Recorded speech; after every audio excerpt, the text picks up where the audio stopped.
Here. Councilman Palmer. Here. Councilwoman Burrell. Here. Councilwoman Robinette. Here. Councilwoman Lipson. Here. Councilwoman Nelson. Here. Jones. Here. A quorum is present. Just want everyone to be mindful that we will conclude the meeting at 8:30. We ask that you keep your comments and your questions, council members, very brief tonight. At this time, we'll have our public comments. Clerk Pittman will call you for your public comments. You have 3 minutes. We have Zoom and we have live. Clerk Pittman, public comments. Mayor, could we also remind our citizens to state their name and address as we have our process? Okay. When you do your public comments, please state your name clearly and your address. Thank you. And you will be given a warning when you get close to 3 minutes. Thank you. Mayor, should I start with those in person or how would you like me to start? Person? Mhm. Okay. Erica Brooks.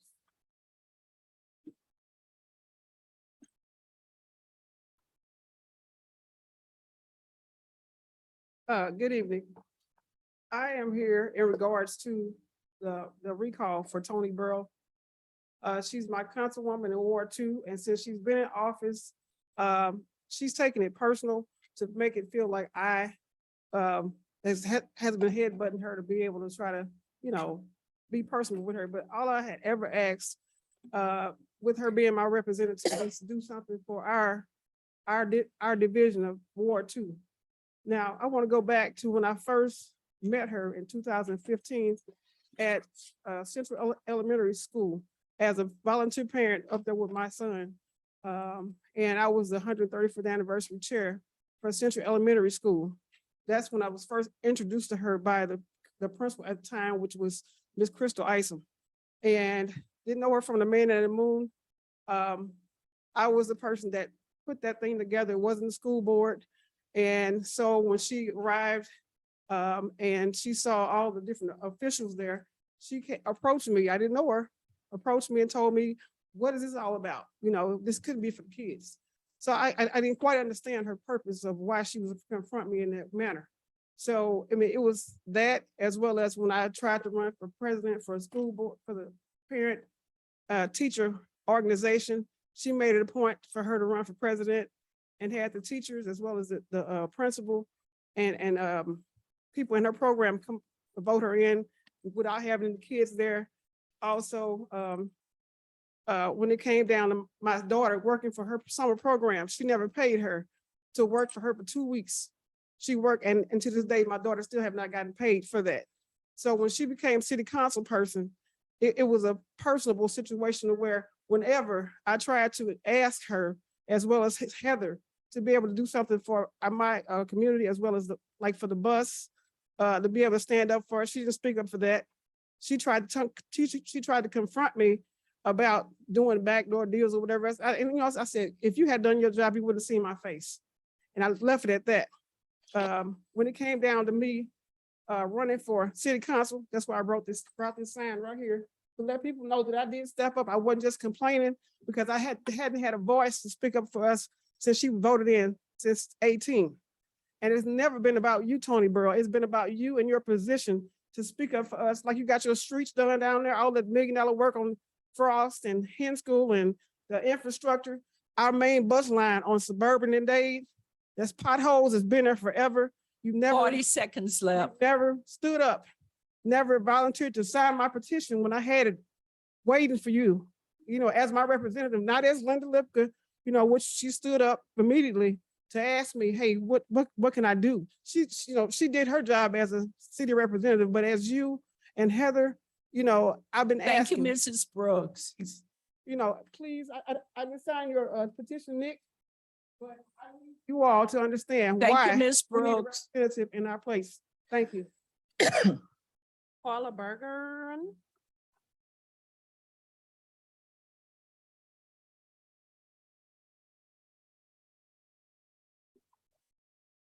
I'm Carla Bergeron, 1029 Edge Hill Drive, Ward 1.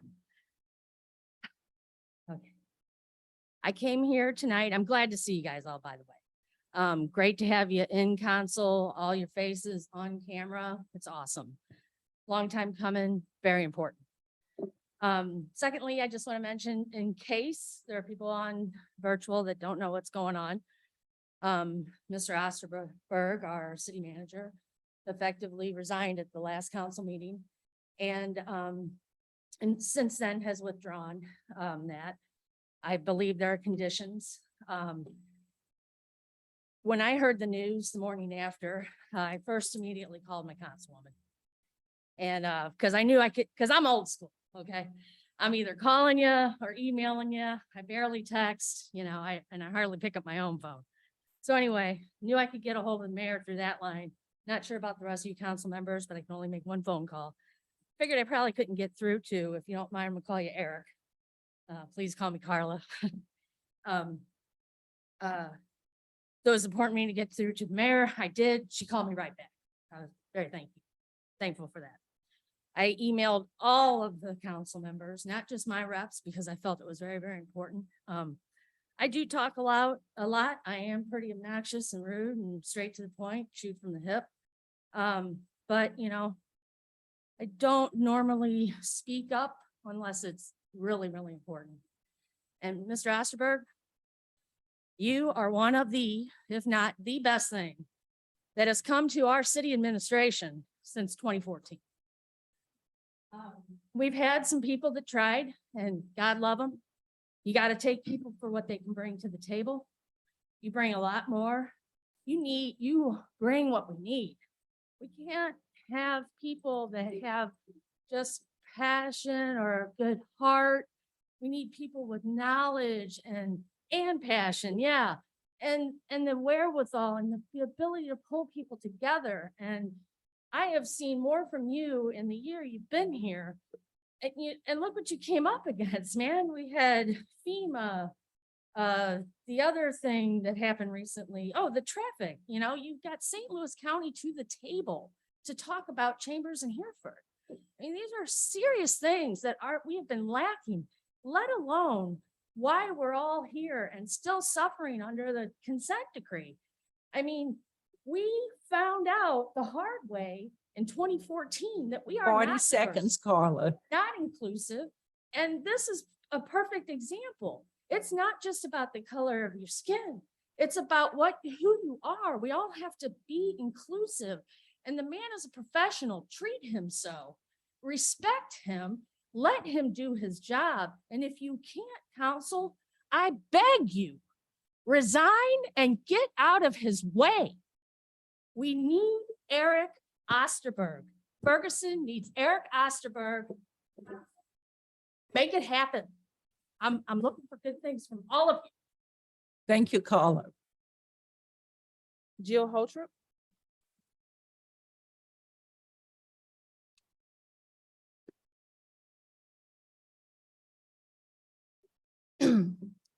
My name is Jill Holtrop, and I live at 100 South Clay. Eric, I would like to apologize for everything you have had to endure from our city council and our mayor, in particular from Councilwoman Tony Burrell. I regret that we, the residents of Ferguson, were not aware much sooner about what has been going on behind the scenes. And the moment we were aware, in support of you, citizens of Ferguson immediately came together and took action by canvassing Ward 2 with a recall petition for Tony Burrell. What has been taking place privately is shameful, and I am deeply sorry, as are many other residents in Ferguson, not just in Ward 2, that you have been met with harassment and interference. Thank you for making the decision to stay, and we hope that the conditions under which you have made your decision to stay are always met. Thank you. Adrian Shropshire.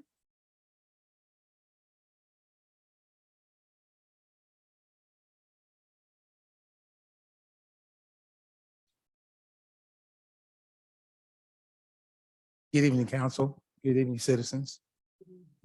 Good evening, Mayor, to you. Bad press. Bad press. Whoever leaked the story, our city was called garbage. I just couldn't get to that. Boy, if I'd had that guy to wrung his damn neck. But when things get out of hand,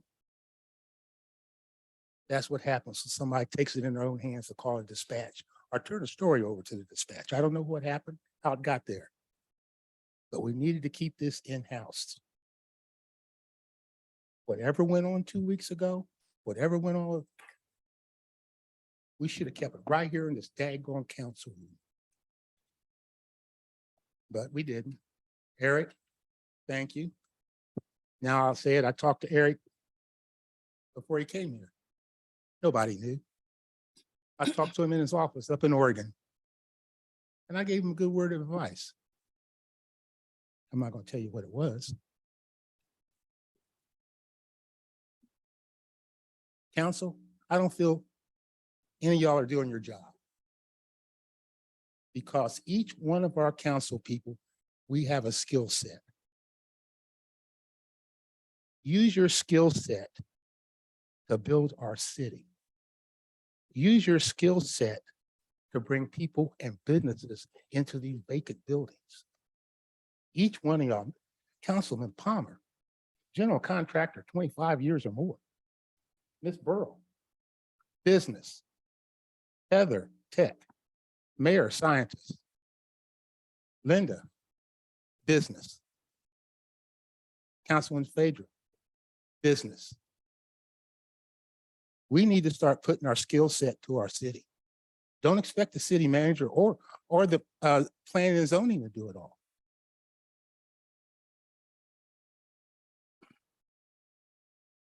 Senior living facility. If you're not going to tell us what's going on with it, print it on the website. There's a city, Donaldville, or 800 people. They're building a 400 unit and a shopping center around it. 400 people, someplace down in southern Missouri. ARPA funds. If you don't want to let us know what's going on with it, city manager, Mr. City Manager, put it on the website just to keep us informed on what's going on. 40 seconds. Now, I'm going to move on.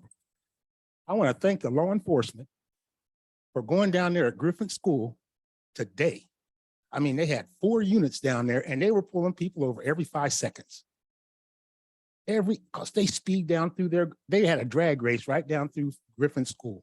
I called the chief last week. He said he would start doing things about it. He put a car down there, didn't do any good. Thank you. Your Please, time council. is up, Mr. Shropshire. Okay, thank you all. Have a good evening. Laverne Mitchell.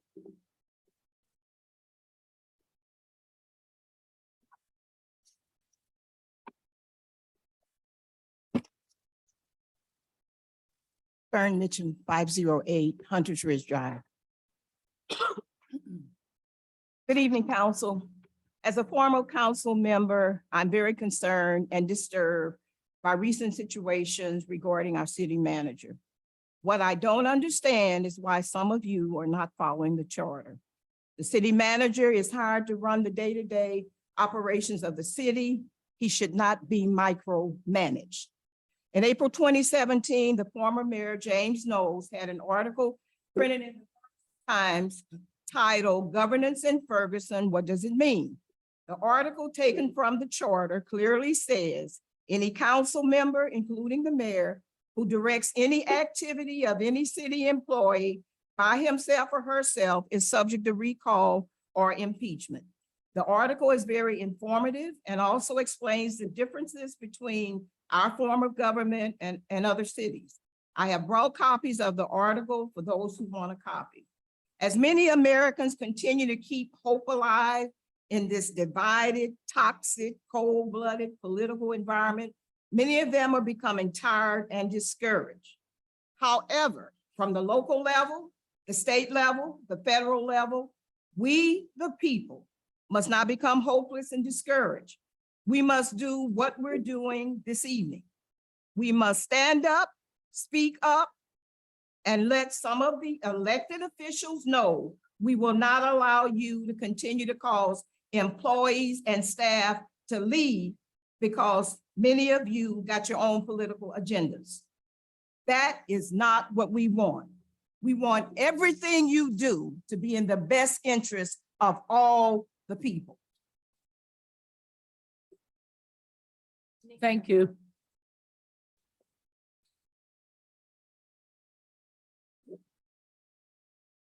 Nick Kassoff, 125 Royal. After what Ms. Mitchum said, I feel like I might as well just go back and sit down. But look, a year ago, we had a handful of applicants for the position of city manager, and Eric Osterberg was above and beyond them, not even in the same league.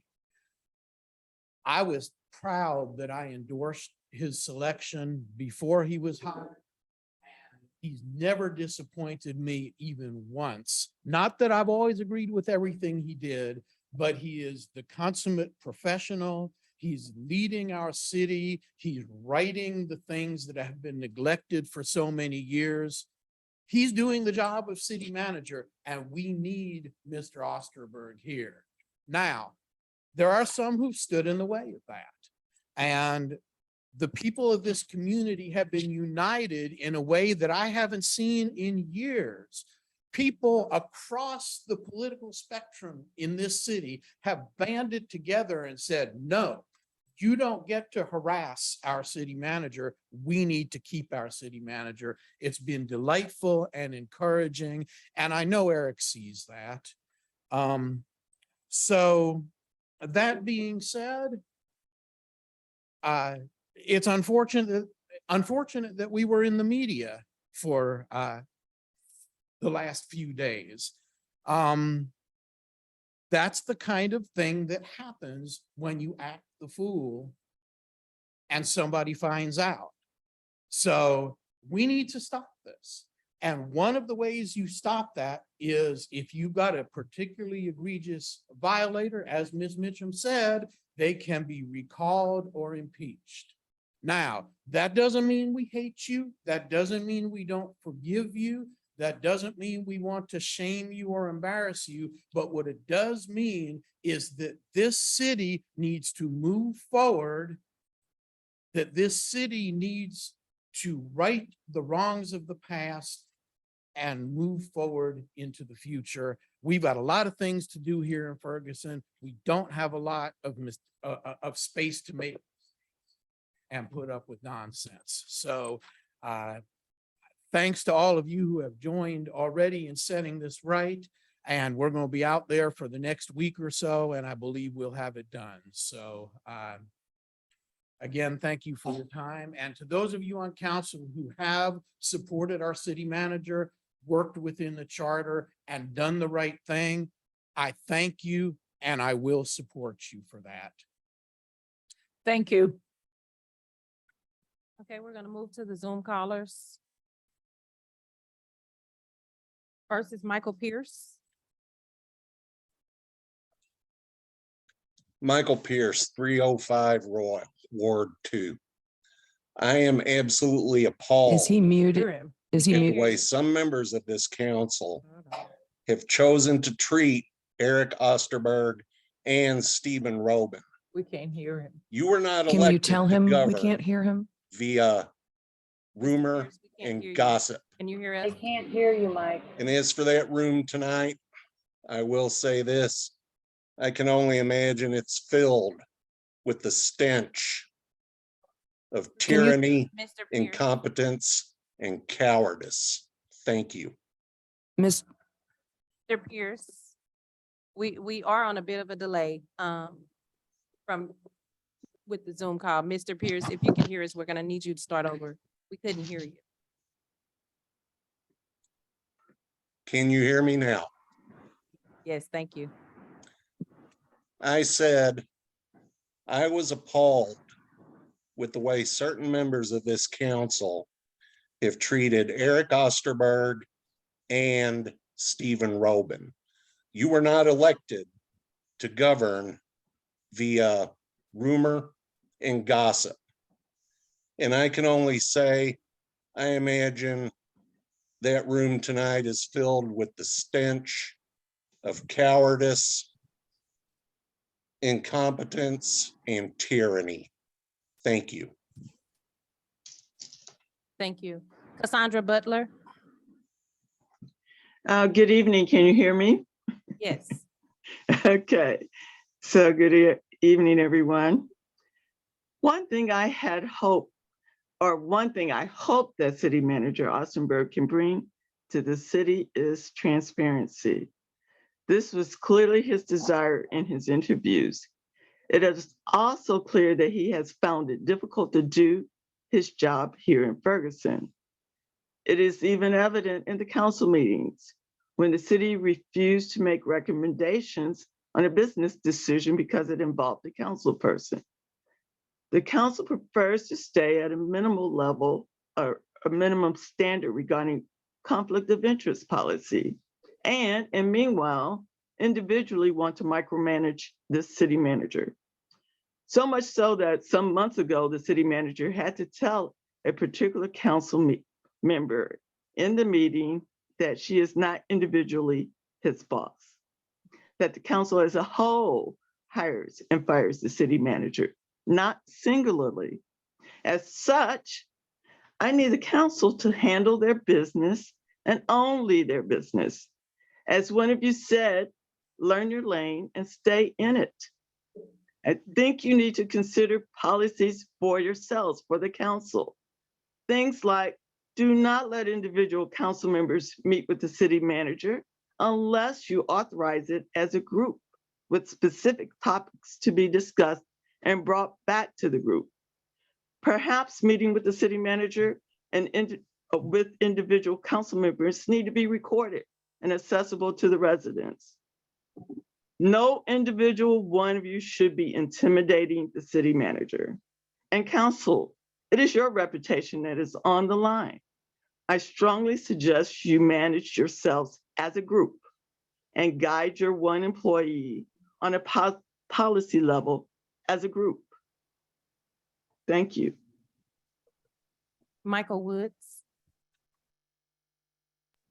Good evening, everyone. This is my first council meeting, and it's really kind of saddened my soul just hearing a lot of this. And one of the things that I wanted to find out about was the city and what's going on, because it seems like a whole lot of people is in office and then disappearing from office. I spoke with Corey Gilbert to find out about the collapsed road on Airline Avenue, and Public Works Director. But I know that he was feeding me a bunch of baloney when he told me that he was getting bids from contractors to take care of that. But that's not the only issue around here. I know they was telling me that they had hired contractors to cut Dorlick Homes, the house at 815 Orline haven't been cut in 2 years. So, it's just a lot of people telling me things that is not the truth. And I'm just tired of it, because I see it every day. And then now I'm sitting up here listening to all of this. And it's just, like I say, it's just saddening my soul, to hear Ferguson and where we are, we need, I want every area to look good and the roads to be smooth, and, but when I look at other places, they don't, some people don't have Dorlick Homes around them, and then they turn them down, and, it's sad. But,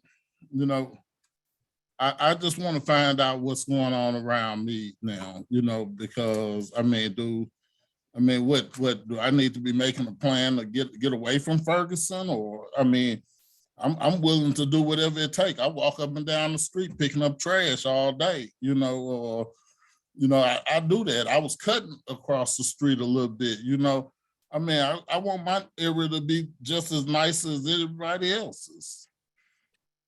No, that's all I had, but thank y'all. Thank you. Okay, the last one I have is Alan Miller. Alan Miller, 435 Darst. Good evening, council. First, I would like to thank Councilor Lipka for helping on more than one occasion when clerical or procedural errors jeopardized resolutions proposed by other council members. These displays of collegiality are all too rare in our politics these days. Second, Mr. Osterberg. Please know that you have a lot of support from the Ferguson community, and you're hearing much of that tonight. This brings me to my most important issue. I hope that Tony Burrell recognizes the harm she is doing to our community and resigns immediately from the city council. If she does not reserve any hope of restoring the proper functioning of the council, I suggest the council vote to remove Ms. Burrell from the council. Otherwise, she could do a lot more harm before elections can be convened for the community to recall her. Here are 3 examples indicting Ms. Burrell on procedural failures, legislative failures, and abusive actions. Every time Ms. Burrell says something like, "I'm going to call Elliot after this meeting and work this out," she is in violation of the city charter. Per the charter, the council can only act through majority approval of resolutions and ordinances passed during public meetings. Individually, council members are not permitted to advise, correct, or interfere with the jobs of the city manager and staff. Next, I have spoken several times before about the legal jeopardy Ms. Burrell keeps presenting to the city. Recently, Ms. Burrell pressed to have a 3rd staff member approved to have access to the city's bank account. The city manager and financial director are both required by the city charter to be bonded. If a 3rd person had been authorized without this requirement, the city could not recoup money in case of mismanagement or fraud by this person. Ms. Burrell's resolution would have opened the city to a huge potential liability. Lastly, earlier this year, Ms. Burrell persistently tried to coerce the Economic Sales Tax Commission to commit fraud. She demanded that the members of the commission sign an affidavit stating that the city was in compliance with state law, even though they never received any of the information that they needed to truthfully approve the affidavit. Ms. Burrell subjected the commission members to constant interruptions, bullying, and disrespect. Therefore, I'm making 4 requests of the council tonight. First, remove Tony Burrell from the city council. Second, stay in your lane, abide by the city charter, and quit harassing the city manager and staff. Third, the letter of abatement regarding the economic sales tax is the equivalent of getting an incomplete rather than a letter grade on your final report card. The information is still needed. I formally request that the city compile and make public by a special presentation at a regularly scheduled council meeting all of the information that should have been reported to the state from 2017 to the present. This presentation needs to include reporting on all agreements and disbursements concerning the economic sales tax, the Ferguson Neighborhood Improvement Program, and any similar programs. And fourth, I am making a formal request that the city proceed with a formal audit by the Missouri State Auditor with all appropriate haste. Thank you. Thank you.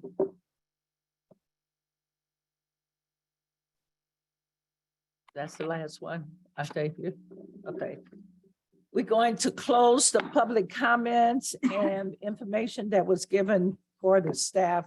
We please hope that the staff will be able to work on that information. At this time, the agenda calls for the manager's report. City Manager Eric Osterberg. Good evening, Mayor, City Council, members of the community. I'm just going to keep my comments brief on my resignation, my decision to stay. I've been here for a year. What I'd say is that much of what has kind of already been felt by me, I feel, has been expressed by the community, just that I've not been able to manage personnel, which has caused me to not be as effective as I otherwise would be. I do believe that we spoke, council and I spoke at length last week about a way forward. And I think that there's finally an understanding about kind of the division of responsibilities with me over personnel, council setting policy, me directing staff. There was a lot of comments tonight about, that, Eric miraculously came to the city and all of these things started getting better. What I would say is that I think the only thing I've really done since I've come to the city is just put staff in a position where they can do their jobs, and kind of streamline processes internally to make it easier for them to do their job. So I don't believe it's really me. It's just me doing what I need to be doing, which is managing personnel, to be clear. We've had a lot of staff do a lot of great things this past year, and that's not me, that's the members of staff. Just kind of a general comment about where we have been as a city and where we're moving forward towards. The city of Ferguson, following Michael Brown being killed in 2014, we saw a lot of resources leave the community, financial resources in the city's budget. That means that we lost staff. That means that we have a lot of staff that are very dedicated, who are still with us, but they are working multiple, the amount workloads that are the amount of multiple people's jobs. So what that means is that we have a staff that sometimes makes mistakes. We have a staff that is doing their best, and I always try to be mindful of that when I'm managing. And I hope, and I ask, I've asked council to understand that, and I'd also ask the community for that kind of same patience and understanding. What I'd say is that there's a lot of things that council and I are working together on in the context of a strategic plan right now that I'm hoping is going to build revenues back in our city sustainably, in ways that are not just, looking at more taxes like Prop U, although I do want to say that it was really great to see the community support of that. That does really put the city in a position where we're starting to gain momentum into building back staff, which is, again, really crucial for us moving forward. So I do believe that with time, we're going to get where we need to get. But again, it's just going to be time, and I ask for people's patience. And that's all I'm going to say about those items. I do have a couple of announcements from Parks, who's not here today, just some events that we have coming up that we hope to see all of our community members at. The first one is that we have a free movie and pumpkin carving event at Ferguson Firehouse 1 on October 21st. That's going to be at 6 p.m. From 6 to 7, we'll have that pumpkin carving. And then at 7:15, we're going to be showing a movie, which is going to be The Addams Family. Both police and fire will be in attendance at that event. The second event is our annual free, I want to stress, the Ferguson Spooktacular, and that's going to be on October 29th, running from 4 to 7 p.m. At the Ferguson Community Center. So we hope you all can make it there. Chief Hampton was priorly engaged tonight, so he's going to be unable to give the fire department presentation. I would also add that the Spooktacular, I know, Mayor, you got to go last year, but the rest of us couldn't get there. It was packed. Yeah. Very much so. Okay. Special presentation. We have a Small Business Administration, Corey Williams. Good evening. My name is Corey Williams, Public Information Officer with the U.S. Small Business Administration's Office of Disaster Assistance. On July 25th through the 28th, City of Ferguson, as well as other municipalities within St. Louis County, as well as the independent city of St. Louis and St. Charles County, was impacted by devastating flooding. As a result of that, on August 8th, there was a presidential declaration granted that allowed for individual assistance, which is direct assistance not only to businesses of all sizes, but homeowners, renters, and nonprofits. The original deadline was actually October the 7th, 2022. And I wanted to let you know that there has been an extension that has been approved by the state as well as FEMA that extended the deadline now to November the 7th, 2022. Now, if anyone in Ferguson as a homeowner or renter was impacted by the devastating flooding, it's very important to register with FEMA. There are 4 ways to register with FEMA. You can go to disasterassistance.gov. You can call the 1-800 number, which is 1-800-621-3362.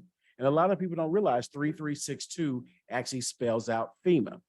Or you can also download the FEMA mobile app. And we also have a disaster recovery center at the Ferguson Community Empowerment Center that's open Monday through Friday from 8 a.m. to 6 p.m. and on Saturdays from 9 a.m. to 5 p.m. Now, the purpose of the disaster recovery centers is your one-stop shop. You have FEMA customer service representatives as well as representatives for the U.S. Small Business Administration. Now, the key message that I want to convey today is that if anyone is a Ferguson homeowner or renter receives a referral to the U.S. Small Business Administration's Office of Disaster Assistance, the first question they're going to always ask is, why SBA? I don't have a business. Well, again, in times of disaster, the U.S. Small Business Administration can offer low-interest disaster assistance loans to homeowners up to $200,000 to repair, replace disaster-damaged real estate, and up to $40,000 to repair, replace disaster-damaged personal property, which would include any vehicles that were damaged as a result of the flooding. No closing costs, no cost to apply, no prepayment penalties. All the loans are actually amortized up to 30 years. Interest rates are as low as 1.688% with a minimum 5-month deferment. Renters also can borrow up to $40,000 to repair, replace disaster damaged personal property, again, which would include all vehicles that may have been damaged as well. Now, here's the critical connect.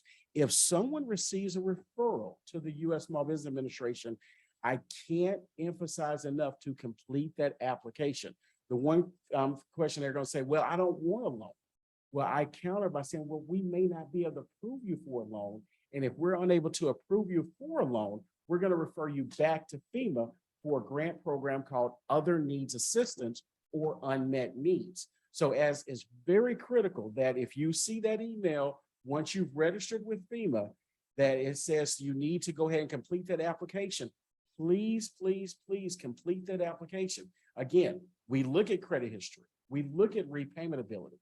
So everyone's not going to be afforded a loan. And then if you are, offered a loan, you're under no obligation to take that loan. So the one thing we want to make sure is that you continue your disaster recovery process. And the key component of that disaster recovery process is if you receive that referral to the U.S. Small Business Administration to make sure you complete that application. If you No, go ahead. a couple more things. If you have any questions, or if you can't visit a disaster recovery center online, you can apply for SBA by going to disasterloanassistance.sba.gov. Again, that's disasterloanassistance.sba.gov, or you can call our 800 number, which is 800-659-2955. But thank you for your time, and I'm open to any questions you may have now. Does any? Okay, Councilwoman Lipka. So quick, just first question, the grant program through FEMA, what are the two grants you referred to? Great question. So FEMA has a program. They have two pockets of money. One is known as individual assistance, which is direct assistance to homeowners and renters impacted by the flooding. And then you also have public assistance, which is in assistance to the cities, the counties, any kind of damage to like the roads or any public buildings. So this program, as a result of the presidential declaration, opens up individual assistance, or what's called the Individuals and Households Program. Okay. And the question that I have, so if they go through the process, they get the referral, they go to SBA, and even though they are like confused that it's SBA, just go anyway. So go there, go to your SBA referral, fill out the application. And then if you would like a loan, then you will run the paperwork to see if they qualify for the loan.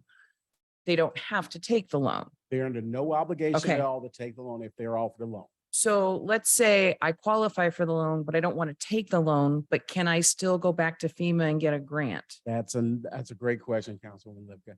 Unfortunately, if you are offered a loan, because the federal government has deemed that you have the ability to repay a loan instead of potentially getting a grant, by saying that you don't want the loan, you're essentially telling the federal government you are okay because you were offered assistance. It may not have been in the assistance of the grant, It was a low interest loan again, but everyone's not going to be offered that loan. So that's why we still want to make sure that we complete that application to make sure they continue their disaster recovery process. All right. And it's always cheaper to fix your house with someone else's money. Correct. Okay. Any other questions? Councilwoman Noah? So what if you are approved for a loan and you take the loan and then another disaster occurs like a year later? Can you apply for another loan? That is a great question. That So is- actually, the good thing about the SBA program is that you actually can apply for increases in loan amounts for up to 2 years from the date of your loan authorization agreement. Because one of the things, and you bring up a great question, Councilman Noah, is that if there is a particular different declaration, one thing with the federal government, our interest rates fluctuate. So as this point right now, you're able to get a much lower interest rate because, you know, the Treasury just raised rates recently. I don't know what the rates are for Hurricane Ian or Fiona, but I would anticipate it's probably higher than 1.688. So my recommendation is for those that were approved for the severe storms and flooding to go ahead and request the increase on that current loan, which will give you that lower interest rate as opposed to try and apply for a new loan. Okay. Any other questions? If not, thank you, Corey. We appreciate it. And you spending a lot of time here in Ferguson. Thank you. We move to our, Mayor? oh, okay, I forgot an item on my manager's report. okay. Yeah, I apologize. Good evening again, Mayor and members of our community. Tonight, I wanted to introduce to you a new member of Ferguson City staff. That is Betty Johnson, who is our new consent decree coordinator. Betty Johnson is coming to us from the New Orleans Police Department. And we're happy that she's with us today to introduce herself to City Council and the community. Betty?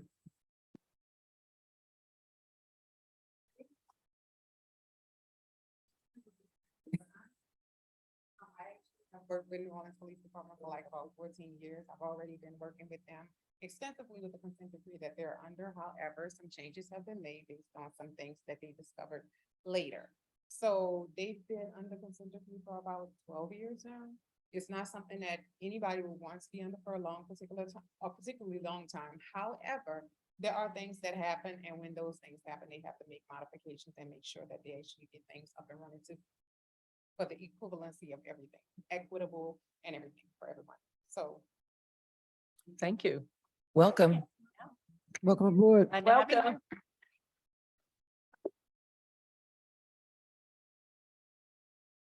At this time, we don't have any public hearings. We move to our consent agenda. Our city council meeting members, minutes. We have regular meeting minutes for 9/27/22 and special meeting minutes for 9/27/22, 9/29/22, and 10/3/22. Are there any corrections? None. I request a motion and a second to approve the minutes. So moved, Linda Lepka. If it has been properly moved in second, all in favor, say aye. Aye. Any opposed? Ayes have it. The minutes are approved. We have boards and commission meeting minutes. The Civilian Review Board for September the 12th, 2022. I am requesting a motion in a second to receive and file the meeting minutes. Is there a second? Second, Laquita Noah. All in favor? Aye.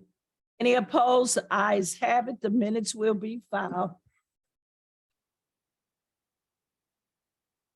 Go ahead. Okay. Madam Mayor, I would like to entertain some candidates and some information at this time under appointments on our agenda. Okay, We have an opening on our agenda that I would like to once again bring Steve Robin to the podium, to the diocese, to be voted on to be a member of the Traffic Council. Also, I have unfortunately, Sheila Powell Walker sent me a letter today to state her resignation. She is having a lot of activities on her schedule with school board, and just can't juggle them all.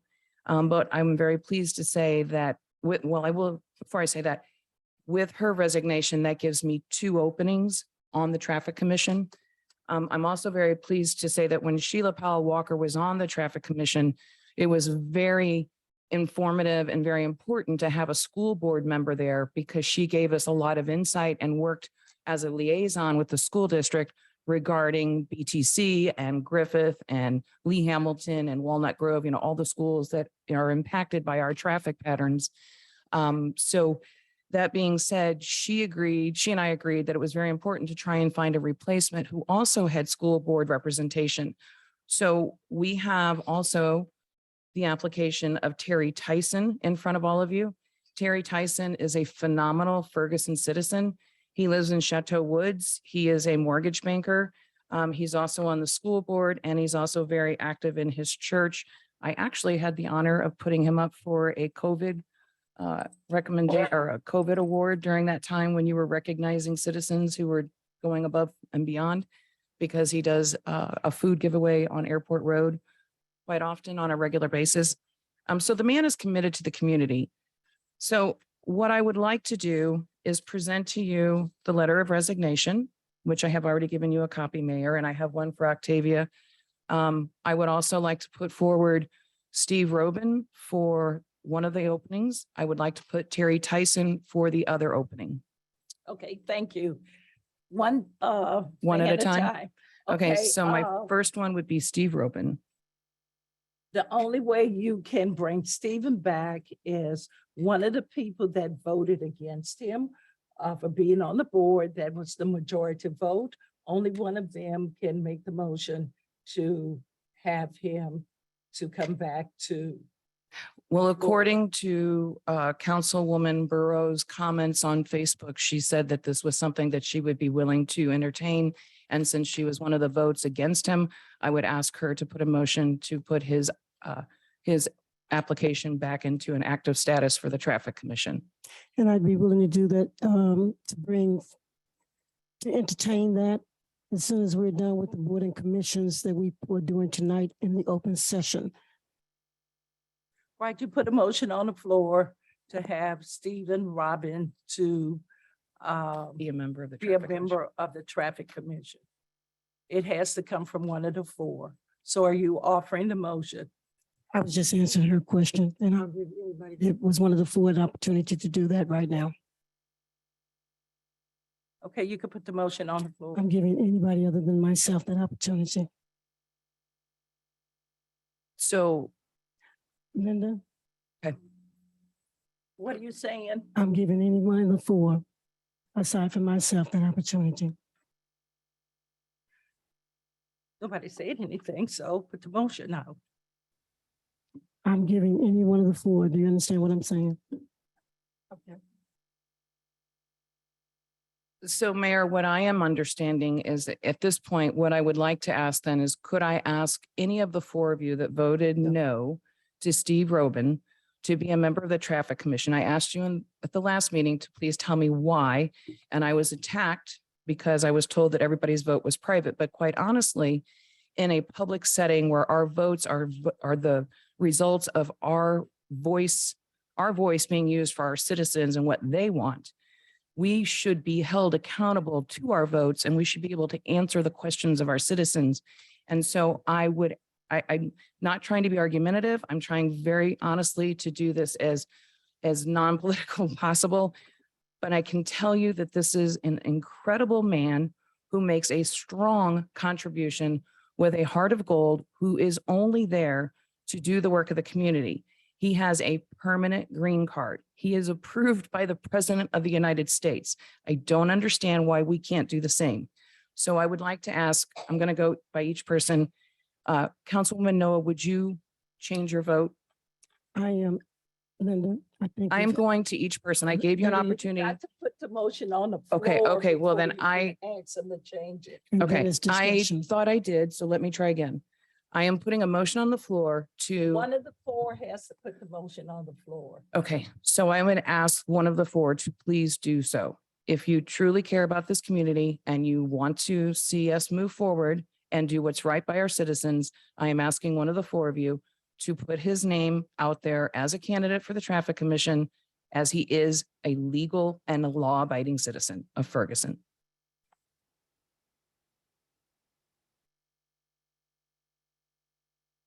Is there a motion on the floor for one of the four for Stephen Robin to be part of the Traffic Commission?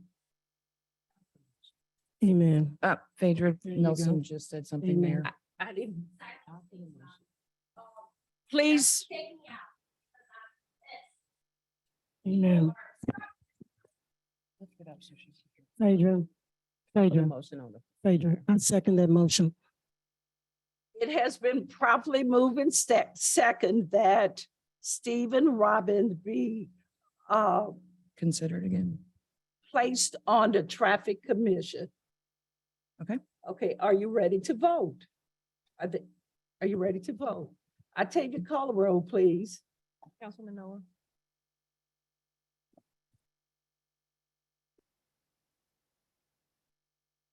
No. Councilman Palmer, Aye. Councilman Robinette, Aye. Mayor Jones, No. Councilwoman Lipka, Aye. Councilman Nelson. Aye. The vote count, please. 5 aye, Mayor, and 2 nay. 2 no. Stephen Robin is now appointed to the Traffic Commission. I would Then- like to, oh, I'm sorry, can I move? Okay. I would The like next to, person, yes, we have Terry Tyson. He's his application has been submitted and the necessary items have been approved. correct. So we are entertain a motion and a second for Terry Tyson to be placed on the Traffic Commission. I would like to make a motion that Terry Tyson be approved as a member of the Traffic Commission. Is there a second? Second, Heather Robinette, Ward 2. All in favor? Aye. Any opposed? Ayes have it. Terry Tyson is on the Traffic Commission. Mayor Jones, Mayor, Mayor Jones, Welcome. I'll make certain that the clerk gets a copy of Sheila Power Walker's resignation. Mayor Jones.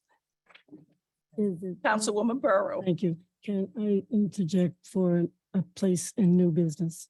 I can't hear you. That's what I'm telling. New business. I want to have something to do with new business. When we get to new business. Okay. Okay.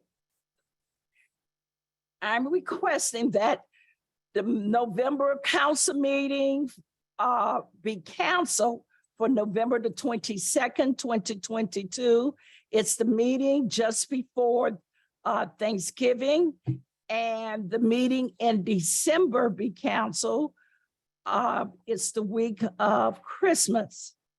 A motion and a second to receive and cancel the council meetings.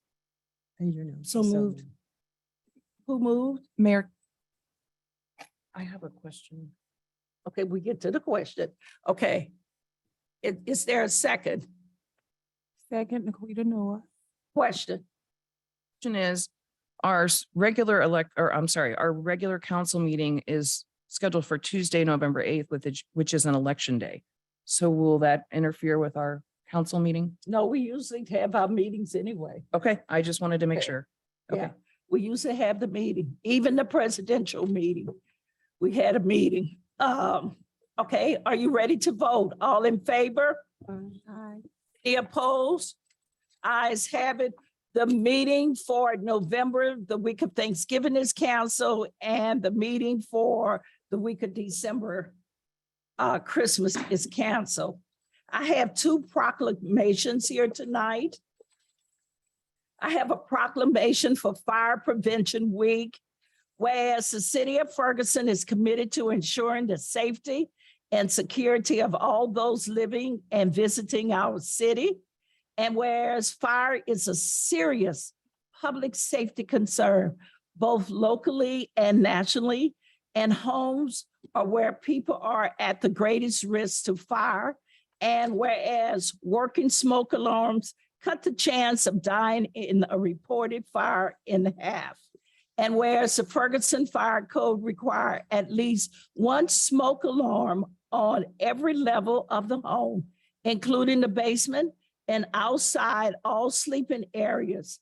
And whereas the Ferguson Fire Department is dedicated to reducing occurrence of home fire and fire injuries through prevention and protection education.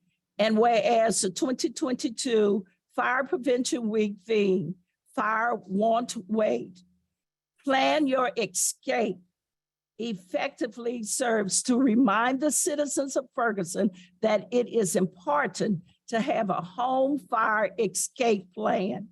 Now, therefore, I, Ella Jones, Mayor of the City of Ferguson, do hereby proclaim the week of October 9th through 15th, 2022 as Fire Prevention Week. I call upon the citizens of Ferguson to plan and practice a home fire escape plan, as those that are prepared will therefore be more likely to survive a fire.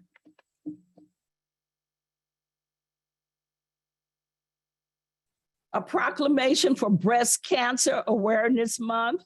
Whereas breast cancer is one of the most commonly diagnosed cancers among women, and mammography and X-ray of the breast is recognized as the single most effective method of detecting breast changes that may be cancerous long before physical symptoms can be seen or felt.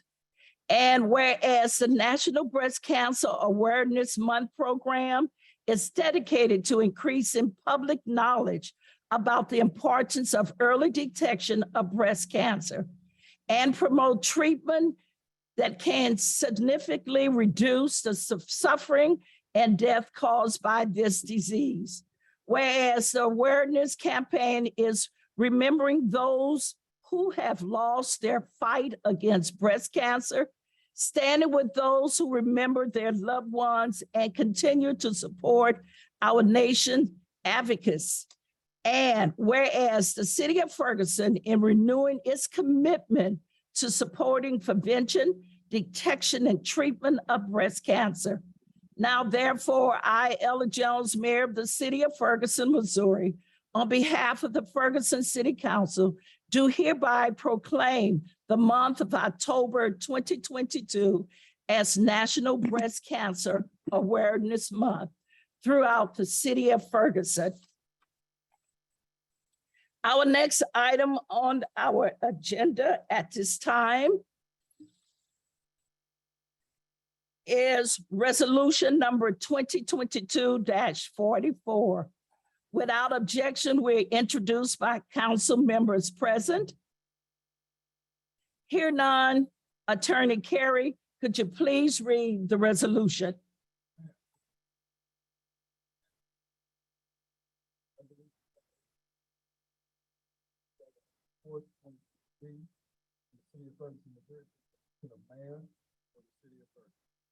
City Manager, No comment. is there a motion and a second for approval? So moved, Linda Lipka, Ward 1. Second. It has been properly moved in second. Clerk Pittman, could you please call the roll? Councilman Palmer. Aye. Councilman Burrell. Aye. Councilwoman Robinette. Aye. Mayor Jones. Aye. Councilwoman Lipton. Aye. Councilwoman Nelson. Aye. Councilwoman Noah. Aye.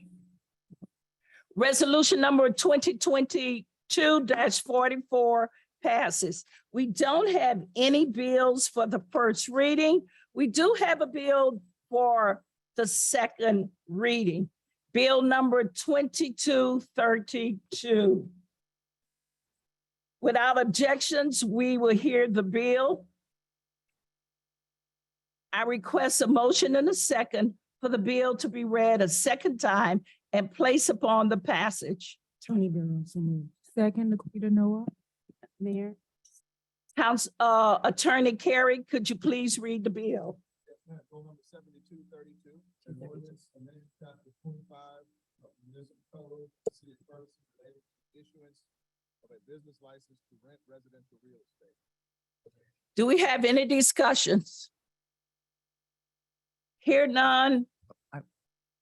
I forgot the motion in a second. We had it. Okay. Clerk Pittman, could you please call the roll? I was just gonna add to the discussion part. Yes. Thank you, Mayor. Councilwoman Lipka. Thank you, Mayor. I would just like to say during the discussion part that at our last council meeting, we were concerned about a red line section. Once this was looked over and discussed with Councilwoman Noah and Councilwoman Nelson, what we are voting on that the community would like to know is the proper version of this without the red line section taken out. So that's correct. Is that correct? Well, I mean, we can go through the email from Attorney Harding, but it's been explained. We never, that additional section that was redlined, we didn't submit that. That was just, that's redlined as a way to prove that it's not being taken out, if that makes sense. Okay, If so you that's are- what I wanted the community to know is that that has been corrected and that is what we've all just voted on. Right. Okay, that's all I wanted to add to the discussion, Mayor. Okay. Yes, Clerk Pittman. Never mind. Go ahead. We're okay. No, if you all want me to read what we submitted. No. Okay, I just want, you know. Did just so the discuss it community- and Right, we all did. agreed. Okay. Okay. Councilman Palmer. Just for housekeeping, I wanted to note that I think when you introduced the bill, you may have said bills 2232 instead of 7232. Okay, it's bill number 7232. Thank you for the correction.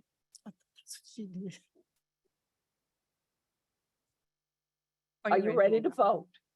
Please call the roll. Burrell, Aye. Robinette, Aye. Mayor Jones, Aye. Councilwoman Lipka, Aye. Councilwoman Nelson. Councilwoman Nelson. Aye. Oh, I'm sorry, I didn't hear you. Councilwoman Noah, Aye. Councilman Palmer. Aye. Bill number 7232 passes. Do we have any unfinished business? We don't have any unfinished business? So we're moved to new business. Do we have any new business? Councilwoman Burrell. Thank you, Mayor. Mayor, I would like to have a letter drafted and crafted by the city attorney to the Justice Department. And the letter is to terminate the consent decree. I want a letter sent. Can you do that, Ms. Curry? So that's a litigation thing. That's probably something we should, If you write a letter, if it's just a letter, I mean, I can do whatever the council wishes Right. me to do, but details of that we should probably talk about in closed session. right? It is not filing a lawsuit. We don't have to spend any money. But the consent decree is bleeding us dry. And I brought this to the council over and over again since its inception. And I really appreciate the new person on board, welcome her on board.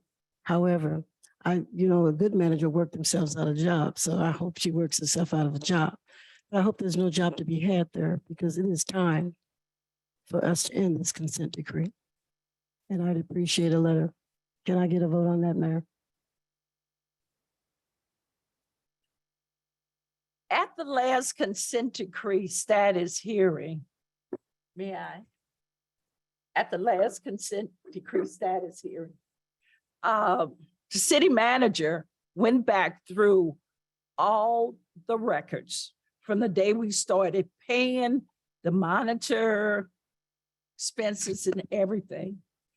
And at that time, it was reported to the judge that Ferguson was under the amount that was allocated for the monitor. It was $1.5 million supposed to be paid for the monitor. And this goes over the 5-year period.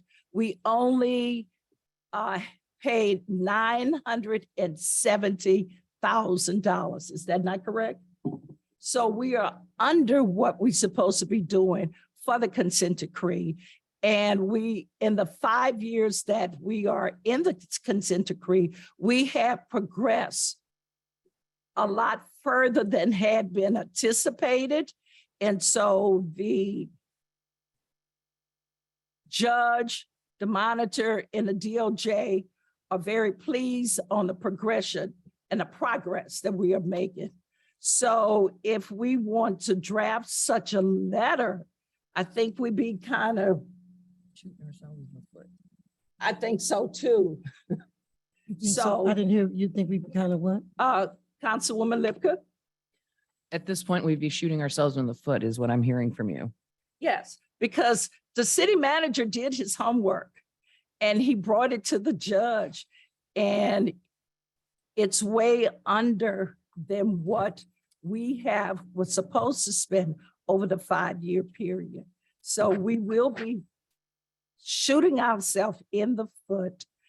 And as Councilwoman Lipka said, the next status hearing is scheduled for December the 9th. And all of us will have an opportunity to speak then. But right now, and this is me speaking, we have a new consent decree coordinator. Give her some time to get in here and look at what has been done before we start putting a letter out. That's my personal opinion. Because of the report that was given, we are under where we're supposed to be. A new consent decree coordinator. I don't think a letter is deemed at this time. Do you think that? That's my personal opinion. Okay, I appreciate your opinion. However, this was supposed to be a five-year deal. And so how much longer? How much longer? Every year we're gonna say this, it's not okay. My situation, my opinion is this. The way we got the consent decree, because there was a race of people that were being unjustly treated and being abused. And since that time, we've had, what, 2 white flights? And who's paying for that now? What is the demographics here? 70% minority Blacks. We're paying for our own, almost what we would call freedom. We're paying for the abuse that was saying that was against us. When you talk about the demographics here, I think it's time out. I don't think we should be paying for a consent decree. We are following the directions. We are doing what we said we were supposed to do. There are other things that we could be working on. I'm sure that Eric can point those out as well. I don't think that we have a lot of people. And even when I asked for Apollo to go and talk to the judge most recently, in the last 90 days, I think it was Apollo, if I'm correct, to let her know that we were paying the monitor too much money. And Apollo, could you tell me what she said? Could you tell me what the judge said when we brought the question to her, when I actually asked her, we were paying the monitor too much money? I think it came back, yes, we should be looking at that. That's what the judge said. We did. The city manager came back. He did his homework. And it was reported to the court, to Judge Perry, that we are under the amount that was allocated for the monitor. It was $1.2 million. We are, for 5 years, we only spent $970,000. I heard you say that, Ella, for the second time. Should we be spending a dime on it is my question. We should not be paying the consent decree. And in that case, we're doing our own homework. And when I asked Apollo to go to talk to the judge, she admitted that it needs to be looked at. And if you want to look that up, Apollo, that'll be fine. And so that's what she reported when less than 90 days ago, that it should be looked at. And now we're saying it's okay to pay. It's not okay. We're doing our own work. It's not okay. Now, that's my opinion. We do not need that consent decree. And we have many, many people. We have the CRB that's looking for people to even sign on as board and commissions, that we can't get anybody to fill those seats. We don't even get a quorum half this time. So who's minding the store? We just voted down some people that worked months and months on some information and said, oh, it's no good. And we just voted that out. So think about it. We're doing our own homework. I don't think the city should pay another dime for the consent decree. You might want to take a vote. At this time, Yes. Attorney Apollo, your suggestion previously it was stated that we should discuss this in closed session. So details of, we're in litigation with the Department of Justice. So strategy as it relates to how we handle that should probably be discussed in closed session. However, you guys are. Right. We're going to talk in open session about what happened in the court. Good. Because that's a public session. So Right. But my suggestion to the council is that if we're going to get into strategy on how we resolve the consent decree or what next step we need to move, we just need to remember we're still in litigation. Exactly. Right. Probably best to talk about that in closed session. Okay. Councilman Palmer. I was actually at the June status hearing, and I do recall discussion about this, but it wasn't that we need to look at the payment. It was more so that if that was something that the city was looking to do, we needed to have an alternative method to monitor, I think is what they kind of reiterated to me was they kind of suggested that, we probably shouldn't just stop paying the monitor without some sort of a viable solution to the alternative that would satisfy the Department of Justice. I think that's what I had gathered. Is that kind of what you had gathered, Attorney Carey? Thank you. Woman. So in the June meeting that we were all at, I did stand up and speak to the judge, and I did ask for reconsideration of the monitor fees. And, you remember I said that I felt that we were overpaying. What the judge said, she didn't say that it should be looked at. She said she would listen to us as a city and a council if we wanted to discuss renegotiation of the monitor fees. So what she actually did was she, in the most, profound professional way, said, I will listen to you. That's all she said. What I asked for at the time and what I think is the compromise is to work through our litigation, work with our new our new consent decree coordinator, and to renegotiate some of the aspects of the consent decree that would put more of a highlight on what we accomplished and put what we're required to accomplish in the context of the size of our town. Okay. Okay, Ella, may I say this, please? Excuse me. I think what happened, and thank you for bringing that up, when I made a motion not to defund the government, meaning the monitor, that's when I asked for Apollo to go back to the judge. And that's when she said she would, a whole different thing from what she talked to Linda about. So if you could get her verbatim statement so we can get that straight.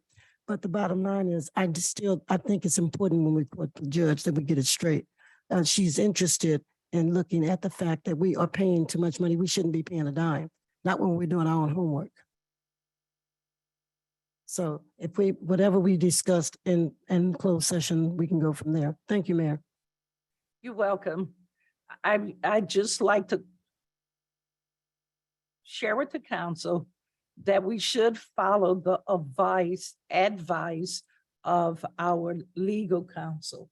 So at this time, I hope we have consensus to follow the advice that our legal counsel just gave us. Mayor, I would like to add that if there is any question about this, that it is on YouTube on our Ferguson, Missouri government page. So people can go back and listen to it.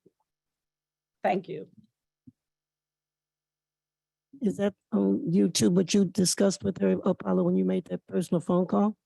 Was it on YouTube when you discussed with her when you went back and asked her when we had decided that we were not going to defund the government, the monitor, and you made the conversation?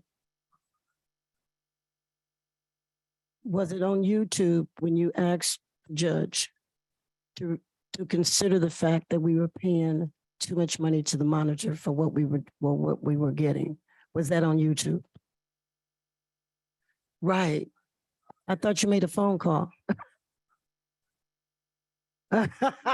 No. Okay.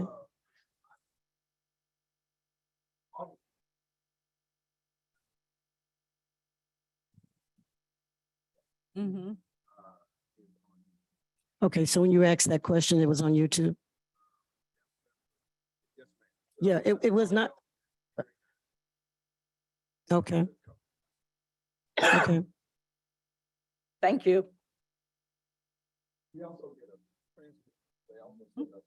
Okay, right. And this is, I'm talking about the conversation after the defunded, when we decided we were not going to defund it. That's the conversation I'm talking about.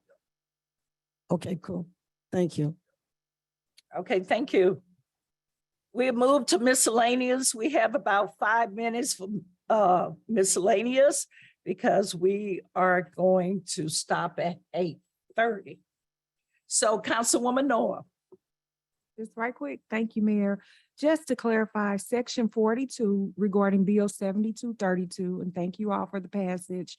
Section 4261 was removed from the proposed ordinance because section 4261A is already part of the municipal code, just so everyone is clear on that.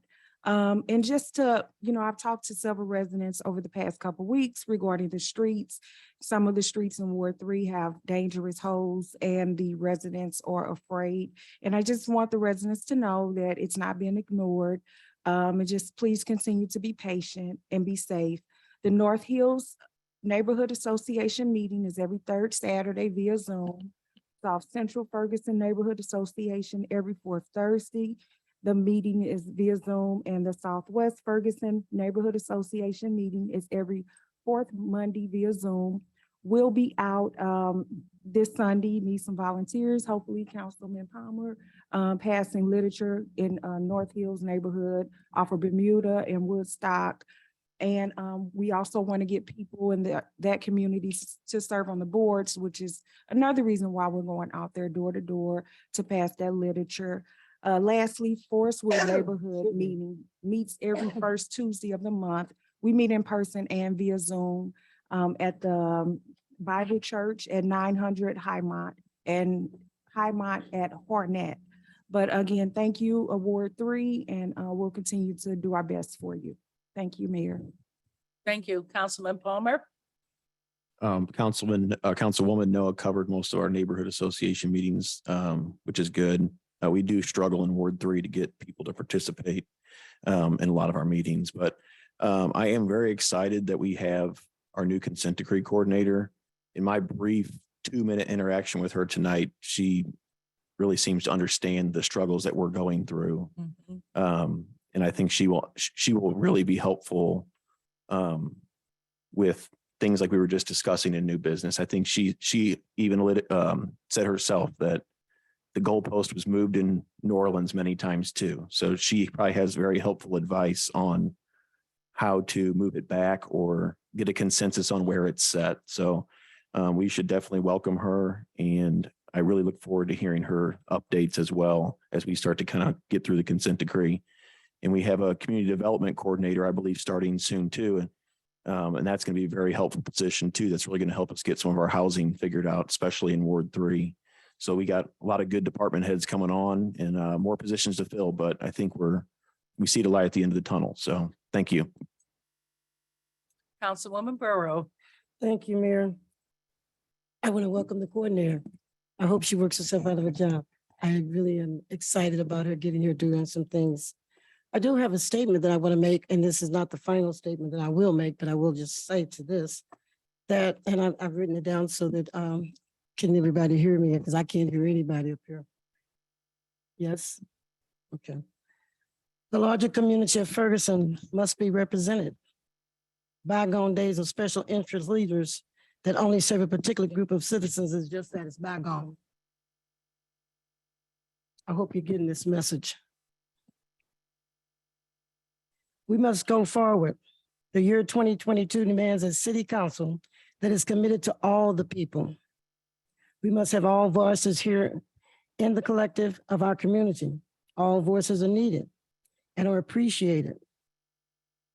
I just want to know, can you help me explain to the people that special interest groups, those folks that are out here just for their group, cannot be tolerated. You got to be for everybody. And the whole community needs to be represented to meet the needs of the whole Ferguson, all of Ferguson. When you come up against a situation and you won't be quieted and you will tell the truth, then you get some pushback. That's okay. It's okay if you're doing it for all the people and not just for the special interest groups. I appreciate some of the comments that were made tonight because you believe what you're saying. Without all the facts, though, you can be led astray. And so I'm telling you now, the facts were not all presented here tonight. And there are things that the closed sessions prevent us from letting people see actually what is going on. And you can do a great job on the outside, but then when you see the back pedaling that goes on, if you're worth your salt, you will speak up. And when you speak up for those that have their special needs group, and I don't mean those people that are impoverished or those people that have special needs because of our physical and mental situations, but the special needs of those that want to be in power that will not be shut down because they have those folks that they can manipulate, I'll say.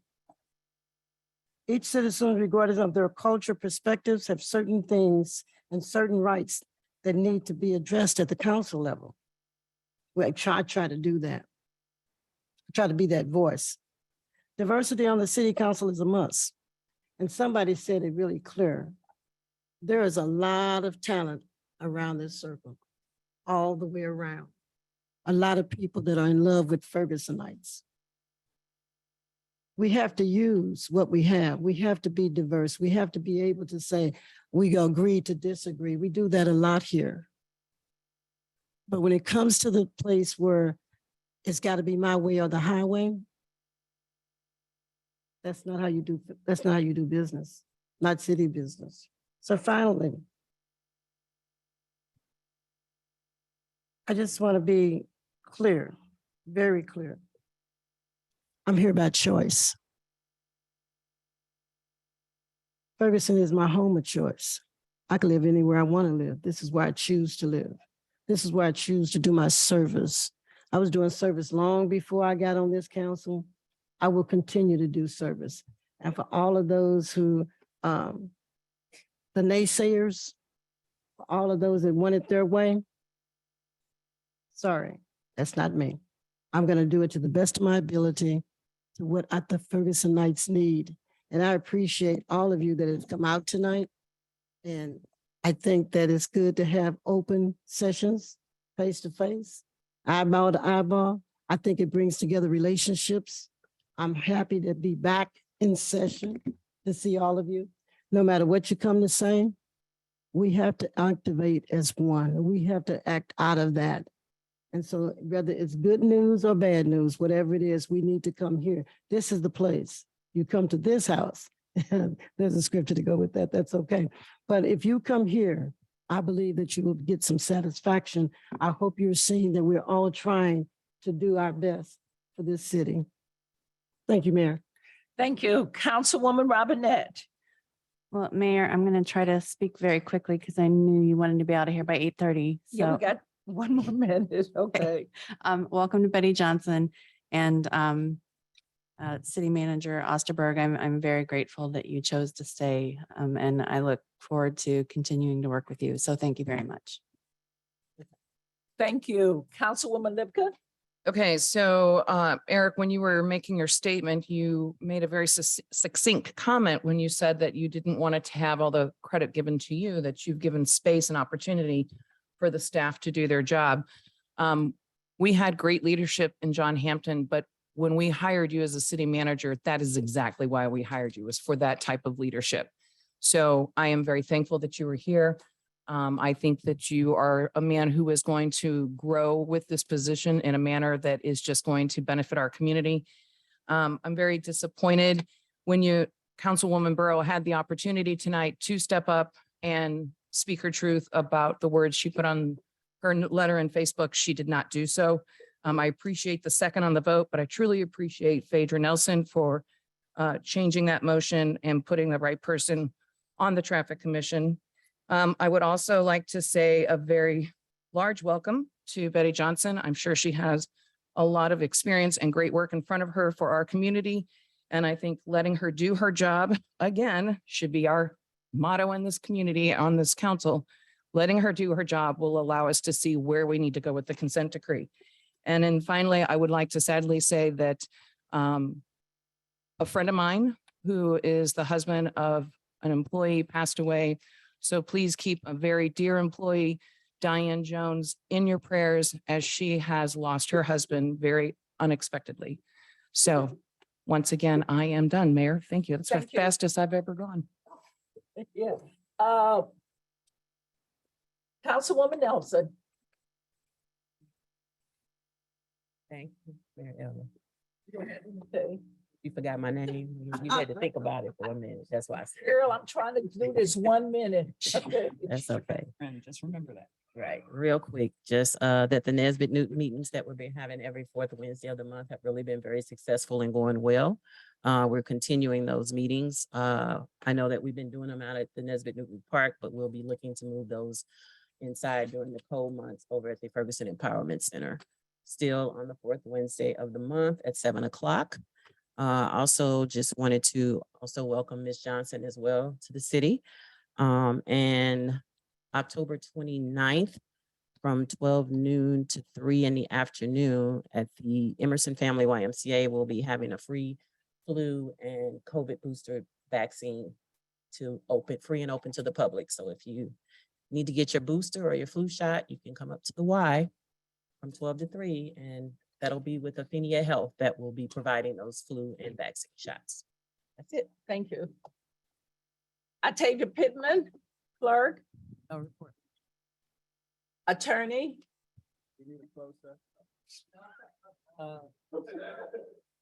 Okay. City manager. No comment. I'd just like to say, like Keith Kostrom, he lives in Florida. We checked on him. He's doing good. And Keith's favorite word is ditto. Yeah. So I'm dittoing Keith. And I just want to ask a question of Attorney Carey. You can answer it in email. Have you heard anything from LMAC Holdings? McKinney's, yeah. Yeah.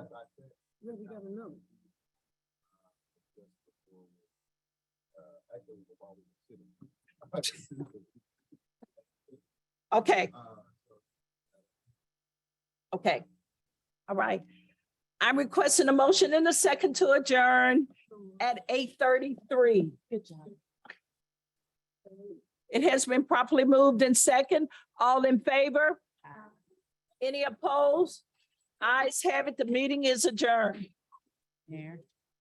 3 minutes over. 3 minutes. I'm right in front of the mic.